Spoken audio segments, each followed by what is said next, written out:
Bagong mall hours sa Metro Manila, ipatutupad ng Metro Manila Development Authority para yan maibsan ang bigat ng daloy ng trapiko na inaasahan sa papalapit na holiday season. Ayon kay MMDA Chairman Romando Artes, simula November 13, magiging 11 a.m. hanggang 11 p.m. ang mall hours sa Kamaynilaan.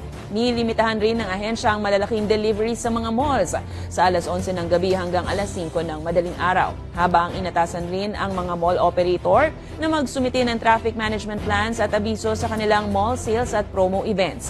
Kaugnay nito, inaasahan ng ahensya na bibigat ang daloy ng trapiko ngayong holidays, kaya hinihimok rin ng mga motorista na gumamit ng alternatibong ruta para maibsan ang holiday traffic.